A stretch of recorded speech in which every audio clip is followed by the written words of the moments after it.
Hello दोस्तों, good morning. स्वागत है एक बार फिर से आप सभी का एमजेटी एजुकेशन में। दोस्तों आज है 6 मई। आज की इस वीडियो में हम लोग बात करेंगे 6 मई 2021 के करंट अफेयर के सभी इंपॉर्टेंट क्वेश्चंस के बारे में। पूरी वीडियो ध्यान से देखिएगा, पूरी वीडियो डिटेल में आपको समझाई गई है। अगर वीडियो पसंद आए तो वीडियो को लाइक और शेयर जरूर कर दीजिएगा, और चैनल को अभी तक सब्सक्राइब नहीं किए हो तो चैनल को सब्सक्राइब करो, बेल आइकन को प्रेस करो, जिससे आने वाली सभी वीडियोज का नोटिफिकेशन आप तक पहुंचता रहे। इस वीडियो की पीडीएफ फाइल और डिटेल क्विज दोस्तों आपको एमजेटी ऐप पर मिल जाएगी। MJT app Google play store से इंस्टॉल कीजिए, वहीं पर हमारे वीडियो कोर्सेज वगैरह भी हैं, बहुत ही अफोर्डेबल प्राइस पर आप लोग चेकआउट कर सकते हैं। चलिए बात करते हैं लास्ट डे के क्वेश्चन की। लास्ट डे का मेरा पहला क्वेश्चन था आपसे, G7 देशों के समूह से रूस को कब बाहर किया गया था। तो दोस्तों रूस को 2014 में बाहर कर दिया गया था। विश्व प्रेस स्वतंत्रता सूचकांक में भारत की रैंक कितनी है, तो 142वीं है। इन दोनों ही क्वेश्चंस के बारे में काफ़ी लोगों ने बहुत ही अच्छे से डिटेल में आंसर किया था।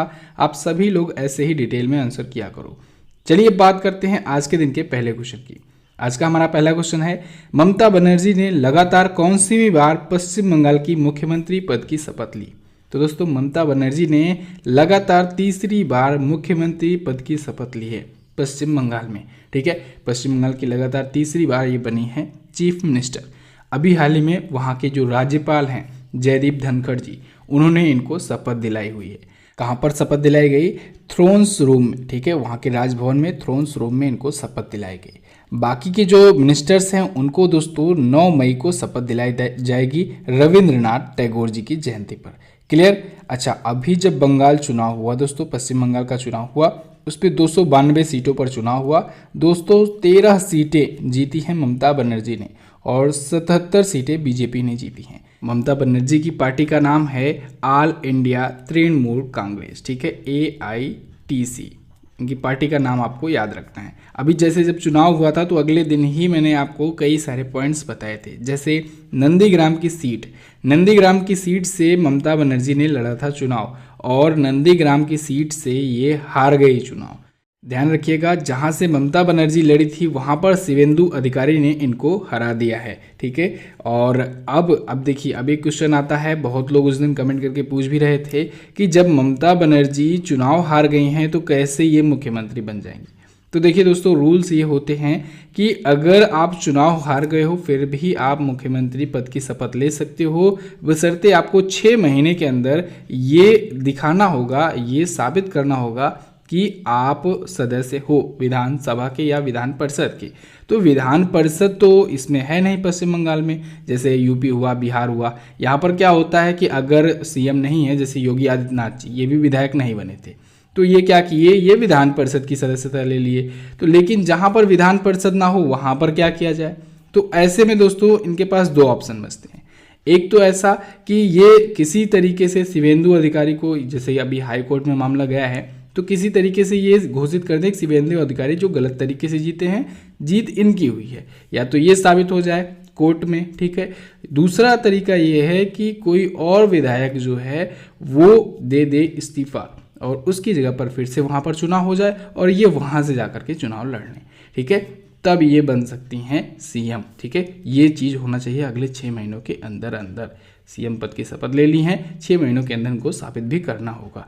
ओके, तो बहुत आसान है, कोई बड़ी बात नहीं है, ऐसा बहुत लोग करते हैं। महाराष्ट्र में भी उद्धव ठाकरे को देख लीजिए, अभी यूपी में मैंने आपको बताया, देख लीजिए, और अभी उत्तराखंड में भी हुआ है तीरथ सिंह रावत जी, इनको भी देख लीजिए। तो बिना चुनाव के भी हो सकता है। ओके, अब आया है पश्चिम बंगाल। पश्चिम बंगाल देखिए मैप में, ये रहा पश्चिम बंगाल। कोलकाता यहाँ की है राजधानी। ममता बनर्जी AITC पार्टी से यहाँ की हैं चीफ मिनिस्टर, अखिल भारतीय तृणमूल कांग्रेस से। ठीक है, और जयदीप धनखड़ जी यहाँ के हैं गवर्नर। सुंदरवन का नेशनल पार्क दोस्तों पश्चिम बंगाल में ही है। पश्चिम बंगाल से जानिए और ज़्यादा डिटेल। जैसे दोस्तों कलकत्ता जो है ये बसा है हुगली नदी के किनारे। किस नदी के किनारे?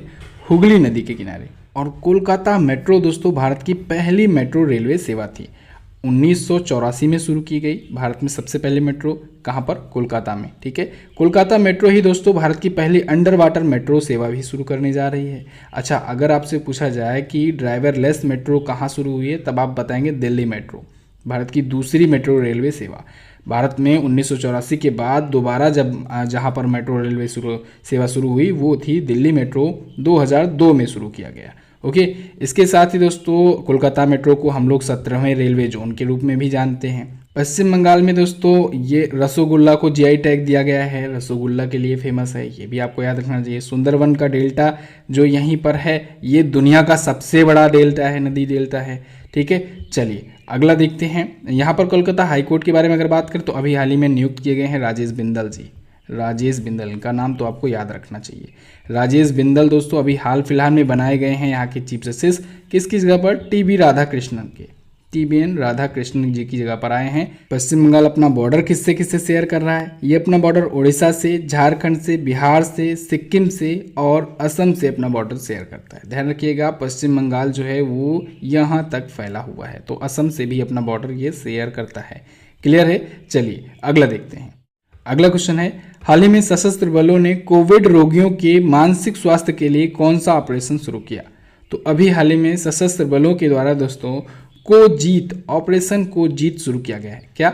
ऑपरेशन को जीत शुरू किया गया है कोविड रोगियों के मानसिक स्वास्थ्य के लिए, उनको मेंटली थोड़ा रिलीफ देने के लिए। क्योंकि आप लोग देख रहे हैं कोविड पेशेंट जो हैं वो कुछ पेशेंट तो ऐसे हैं जो डर के मर जा रहे हैं, तो ऐसे व्यक्तियों को ये दिलासा दिलाने के लिए, देखिए दोस्तों बहुत ही कॉमन बात है, डेथ रेशियो है 1 to 2%, बाकी रिकवरी रेट है 98% तक।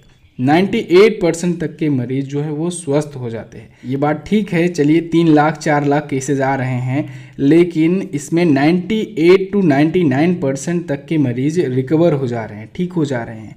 लेकिन फिर भी लोगों में ये डर की भावना रहती है कि कोविड हो गया मतलब उसकी जान को खतरा है और वो मर सकता है। तो ऐसे में सशस्त्र बलों के द्वारा कोविड-19 के पेशेंट को दोस्तों मेंटली रिलीफ देने के लिए, मानसिक स्वस्थ रहने के लिए, उनको दिलासा देने के लिए, समझाने के लिए ये अभियान, ये ऑपरेशन शुरू किया गया है, ऑपरेशन को जीत। ठीक है, याद रखिएगा, नाम इंपॉर्टेंट है।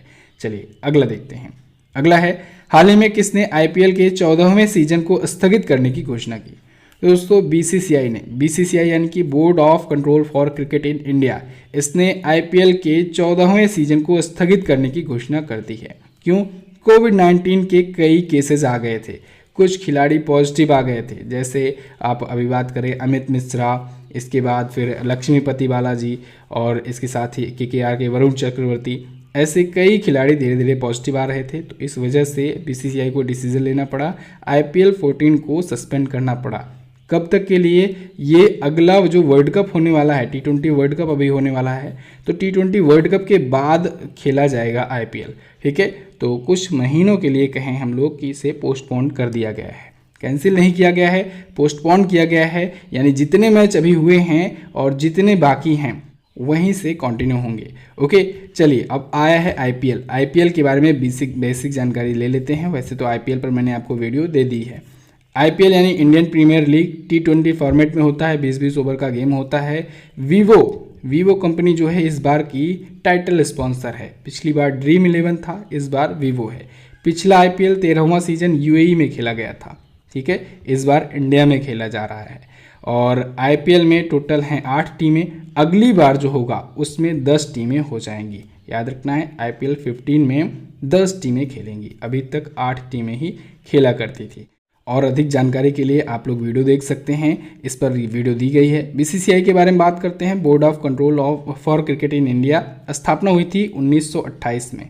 मुख्यालय है वानखेड़े स्टेडियम मुंबई का। बीसीसीआई के अध्यक्ष हैं सौरव गांगुली जी, उपाध्यक्ष है राजीव शुक्ला। क्लियर? अगला क्वेश्चन देखते हैं। भारतीय सेना ने कहां पर अपना पहला सौर संयंत्र स्थापित किया? तो भारतीय सेना ने दोस्तों सिक्किम में अपना पहला सौर संयंत्र स्थापित किया है। सौर संयंत्र, सोलर प्लांट स्थापित करेगी भारतीय सेना सिक्किम में, उत्तरी सिक्किम में। ये जो प्लांट होगा ये सैनिकों को सोलर एनर्जी प्रोवाइड करेगा इलेक्ट्रिसिटी के लिए। ठीक है, ये प्लांट जो बनाया गया है ये वेनेडियम है, वेनेडियम बेस्ड बैटरी यूज करके बनाया गया है। वेनेडियम दोस्तों ये अभी 2021 में जनवरी में अरुणाचल प्रदेश में खोजा गया था। भारत में वेनेडियम की पहली खोज थी ये, इसको मैंने कवर किया था कहाँ पर वेनेडियम खोजा गया है। ठीक है, तो टोटल इंडिया में वैश्विक वेनेडियम उत्पादन का, ग्लोबल जितना भी प्रोडक्शन होता है वेनेडियम का, उसमें से 4% उपभोग जो होता है, यूज जो होता है वो इंडिया में होता है। और ऐसे में जब मिल गया था अरुणाचल प्रदेश में तो बड़ी खुशी की बात थी। ठीक है। अच्छा, इस प्लांट की क्षमता की बात करें तो वो है 56 किलो वोल्ट एम्पियर या कहें 56 किलोवाट। ये IIT मुंबई के सहयोग से बनाया गया है, 16,000 फीट की ऊंचाई पर है। अगला देखते हैं, सिक्किम के बारे में बात करते हैं। सिक्किम देखिए मैप में ये रहा सिक्किम। गंगटोक यहाँ की है राजधानी। प्रेम सिंह तमांग यहाँ के हैं करंट टाइम पर चीफ मिनिस्टर, गवर्नर हैं गंगा प्रसाद जी। सिक्किम राज्य का गठन हुआ था दोस्तों 16 मई 1975 को। 16 मई 1975 को ये 36वें संविधान संशोधन के तहत, याद रखना है आपको, 36वें संविधान संशोधन के तहत भारत से जुड़ा था। इससे पहले ये अपना अलग देश हुआ करता था। ध्यान रखना है, सिक्किम जो है ये अपने आप को अपना अलग देश माना करता था। पहले यहाँ पर राजा हुआ करते थे, फिर धीरे धीरे कर करके यहाँ पर इसको शामिल कर लिया गया इंडिया में। ओके, चलिए, और ये जो है केवल पश्चिम बंगाल से बॉर्डर शेयर कर रहा है। ऐसे 2 भारतीय राज्य हैं जो केवल और केवल एक राज्य से ही अपना बॉर्डर शेयर करते हैं, जैसे है इधर मेघालय और जैसे है सिक्किम। मेघालय केवल और केवल असम से अपना बॉर्डर शेयर करता है, ऐसे ही सिक्किम जो है केवल और केवल पश्चिम बंगाल से अपना बॉर्डर शेयर करता है, बाकी अन्य देशों से बॉर्डर शेयर करते हैं। सिक्किम हाईकोर्ट के बारे में बात करें तो सिक्किम हाईकोर्ट के चीफ जस्टिस हैं JK माहेश्वरी, जितेंद्र कुमार माहेश्वरी जी हैं यहाँ के चीफ जस्टिस। अगला क्वेश्चन है, हाल ही में किस देश ने P-8I विमान को भारत को बेचने की मंजूरी दी? तो दोस्तों अभी हाल ही में अमेरिका ने P-8I विमानों को भारत को बेचने को मंजूरी दे दी है। ये विमान दोस्तों एक समुद्री गश्ती विमान है, समुद्री गश्ती विमान है P-8I, ठीक है। इसके बारे में भी मैं आपको पहले भी बता चुका हूँ। P-8I गश्ती विमान क्या होते हैं कि जैसे जहाँ पर समुद्री सीमा होती है जिन देशों के बीच में, तो ये ऊपर समुद्र के ऊपर ये निगरानी रखते हैं, ठीक है, गश्त लगाते रहते हैं। निगरानी किस चीज़ की, कि कोई गलत तरीके से व्यापार तो नहीं कर रहा है, कोई अपने बॉर्डर में तो नहीं आ गया है, या फिर कोई दुश्मन देश की पनडुब्बी तो नहीं आ रही है, ठीक है, सबमरीन्स तो वगैरह नहीं आ रही है। तो ये सब की निगरानी ये करता है समुद्र पर। तो समुद्री गश्ती विमान है, तो इसके लिए 6 अतिरिक्त समुद्री गश्ती विमान खरीदने के लिए अमेरिका ने मंजूरी दे दी है। ये होगा $2.42 बिलियन की। कितनी कीमत की?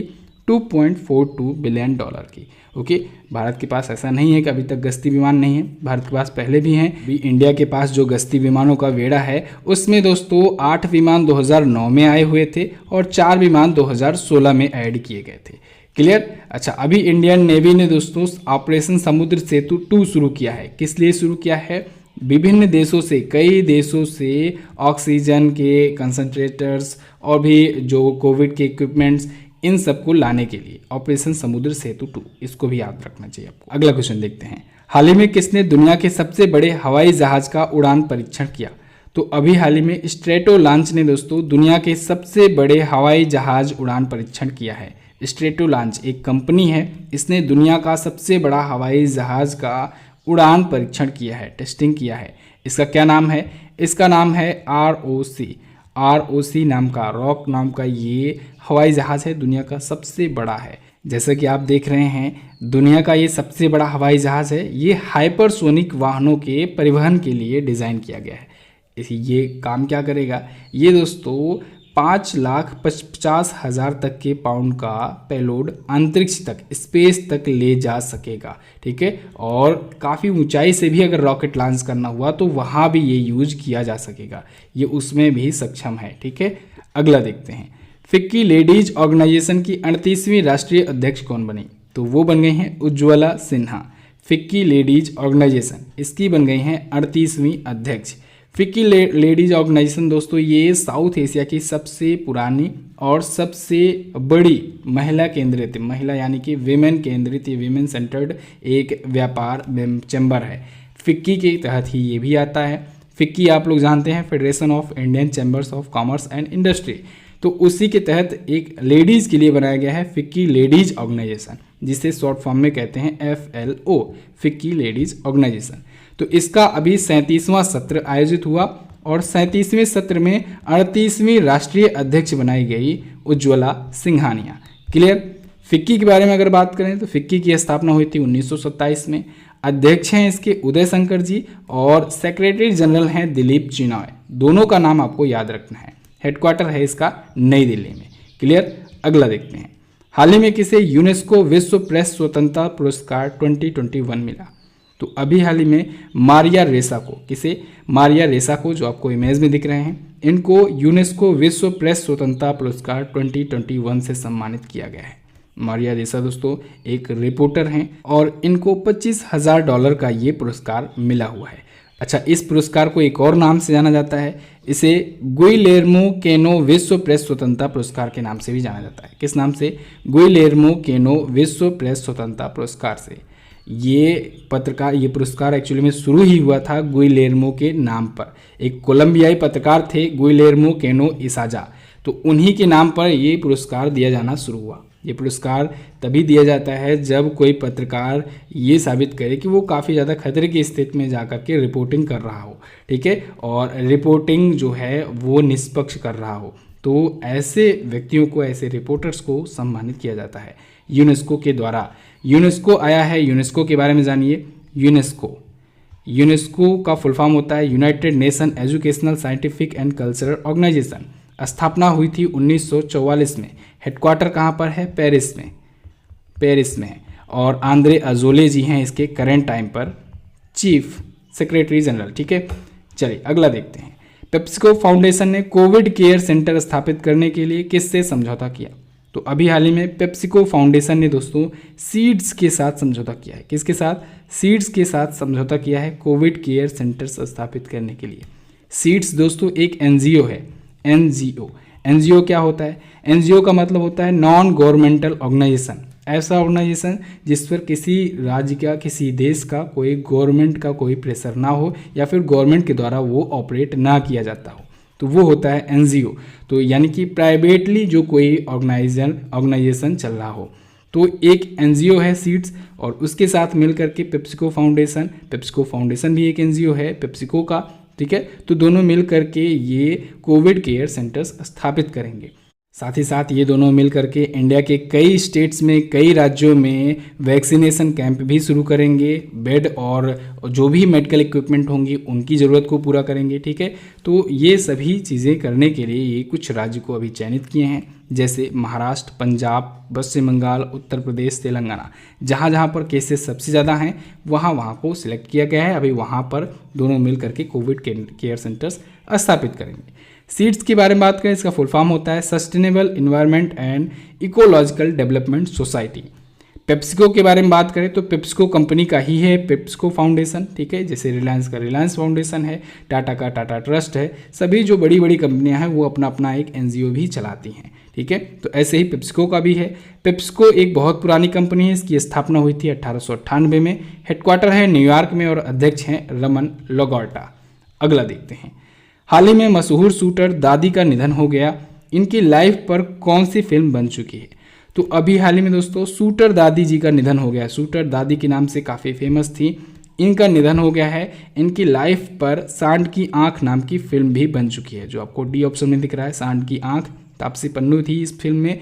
तो इस फिल्म को इन्हीं पर बनाया गया है। शूटर दादी के नाम से फेमस थी। इनका असली नाम है शूटर चंद्रो तोमर, ठीक है। ये एक शूटर थी, ठीक है। 60 साल की उम्र में ये पहली बार बंदूक पकड़ी थी और उसके बाद कई चैंपियनशिप जीती, कई प्रतियोगिताएं ये जीती, चंद्रो तोमर जी, ठीक है। तो अभी हाल ही में कोविड-19 के कारण इनका निधन हो गया है 89 ईयर की उम्र में, ठीक है, 89 वर्ष की उम्र में। तो याद रखना है, शूटर दादी के नाम से मशहूर थी चंद्र तोमर। इन पर फिल्म बनी है बॉलीवुड की सांड की आंख, ठीक है। कहाँ की रहने वाली थी? उत्तर प्रदेश के बागपत जिले की रहने वाली थी ये। क्लियर? चलिए, तो बस दोस्तों ये तो थे हमारे आज के दिन के टॉप 10 करंट अफेयर के क्वेश्चंस। आई होप आपको वीडियो पसंद आई होगी। ये वीडियो दोस्तों आपको डिटेल पीडीएफ के साथ भी प्रोवाइड की जाती है। डिटेल पीडीएफ आपको मिल जाएगी हमारे टेलीग्राम ग्रुप पर। टेलीग्राम ग्रुप को आप लोग ज्वाइन कर लीजिए, वहाँ पर ये सारी डिटेल्स के साथ आप पीडीएफ डाउनलोड कर सकते हो डेली इवनिंग में, ओके। इसके साथ ही वन लाइनर भी पीडीएफ आपको अपलोड करके दी जाती है। टेलीग्राम पर भी, एप्लीकेशन पर भी अपलोड होता है। MZT ऐप पर हमारे वीडियो कोर्सेज वगैरह आते हैं, आप उनको चेकआउट कर सकते हैं। SSC GD का वीडियो कोर्स आया हुआ है, हिंदी का वीडियो कोर्स आया हुआ है, और अभी कल मैंने हिंदी का एक टेस्ट वीडियो लगाया हुआ था। 50 मोस्ट इंपॉर्टेंट क्वेश्चंस के टेस्ट थे, वो यूट्यूब पर भी था। अगर आपने नहीं देखा है यूट्यूब पर जाइए, बिल्कुल फ्री में वॉच कर लीजिए। और 50 मोस्ट इम्पोर्टेंट हिंदी के क्वेश्चंस को सॉल्व कर लीजिए। आज अप्रैल मंथ का मंथली वीडियो आ सकता है, मंथली करंट अफेयर का, तो आप लोग चैनल को सब्सक्राइब करके रखिए। मंथली पार्ट 2 आ सकता है आज, ठीक है, दिन भर में कभी भी। चलिए बात करते हैं क्वेश्चन ऑफ द डे की। आज का पहला क्वेश्चन आपके लिए, प्रसिद्ध बैडमिंटन खिलाड़ी मिशेल ली का संबंध किस देश से है? अगला, विश्व अस्थमा दिवस कब मनाया जाता है? दोनों क्वेश्चन इंपॉर्टेंट है, दोनों के बारे में आपको जो पता हो डिटेल में आंसर कीजिएगा। और हाँ दोस्तों, चैनल को अगर सब्सक्राइब नहीं किए हो, चैनल को सब्सक्राइब जरूर कर लो। बहुत सारे इंपॉर्टेंट वीडियोस आपको यहाँ पर मिलेंगी और निश्चित ही यहाँ से आपको हेल्प मिलेगी। करंट अफेयर आपको डिटेल में पढ़ाया जाता है, सिर्फ इंपॉर्टेंट क्वेश्चन ही बताए जाते हैं, कोई भी फालतू के क्वेश्चन नहीं लिए जाते हैं। तो आप बेफिक्र होकर के करंट अफेयर का कंप्लीट तैयारी कर सकते हैं। चलिए दोस्तों, बस फिलहाल रखते हैं इतना ही वीडियो में। वीडियो को एंड तक देखने के लिए बहुत बहुत धन्यवाद। मिलेंगे अगली वीडियो में, तब तक के लिए नमस्कार, जय हिंद, वंदे मातरम।